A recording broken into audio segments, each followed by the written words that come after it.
Pandian stores அடுத்த வார எபிசோடில் பார்த்திங்க அப்படின்னா ராஜி வந்து அந்த டான்ஸ் ஷோவில் கலந்துக்கிட்டு 10 லட்ச ரூபாயை வின் பண்ணி கதிரோட பிஸ்னஸ்க்கு ஹெல்ப் பண்ணணும் அப்படின்னு சொல்லிட்டு நினைக்கிறாங்க. இதை வந்து வீட்டில் சொல்கிறாங்க. வீட்டில் யாருமே ஒத்துக்க மாட்டுறாங்க. முக்கியமாக பாண்டியன் பார்த்திங்க அப்படின்னா ஒத்துக்கவே இல்லை. திரும்ப ராஜி இந்த விஷயத்தை பற்றி பேசுகிறதுக்கு வராங்க. பாண்டியன் வந்து ஸ்ட்ரிக்டாக சொல்லிடுறாங்க, இந்த விஷயத்தை பற்றி பேசினீன்னா என்கிட்ட பேசாதன்னு சொல்கிறாங்க. உடனே ராஜி பார்த்திங்க அப்படின்னா இல்லை மாமா நான் போய் தான் ஆகணும்னு சொல்கிறாங்க. ஓ நீ எல்லாத்தையும் முடிவு பண்ணிட்டு தான் வந்திருக்க, அப்போ நீ போயிட்டு வாப்பா, என்கிட்ட ஏன் கேட்குற அப்படின்னு சொல்லிட்டு பாண்டியன்னு சொல்கிறாங்க. எல்லா பேச்சையும் மீறி பார்த்திங்க அப்படின்னா ராஜி அந்த காம்படிஷனுக்கு போய் கலந்துக்கிறாங்க. அங்கே வந்து 3 ஜட்ஜஸ் இருக்காங்க. அவங்க முன்னாடி பார்த்திங்க அப்படின்னா ராஜி வந்து டான்ஸ் ஆடுறாங்க. ராஜி வந்து நல்லாவே டான்ஸ் ஆடினாலும் அதில் ஒரு ஜட்ஜு பார்த்திங்க அப்படின்னா என்ன இப்படி தயங்கி தயங்கி ஆடிட்டுருக்கேன்னு சொல்கிறாங்க. இன்னும் அந்த பொண்ணுக்கு டான்ஸ் சரியாக வரல, இன்னும் கற்றுக் கொடுக்க வேண்டியது நிறையா இருக்குதுன்னு சொல்லிட்டு அந்த ஜட்ஜஸில் ஒருத்தர் அனுப்பி கற்றுக் கொடுக்க சொல்கிறாங்க.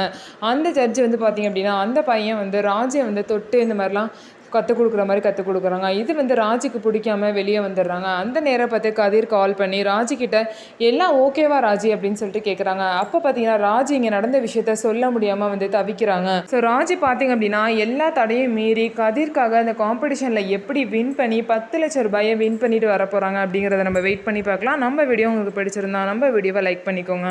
மறக்காமல் நம்மளோட சேனலை சப்ஸ்கிரைப் அண்ட் ஹைப் பண்ணிவிட்டு பாருங்கள்.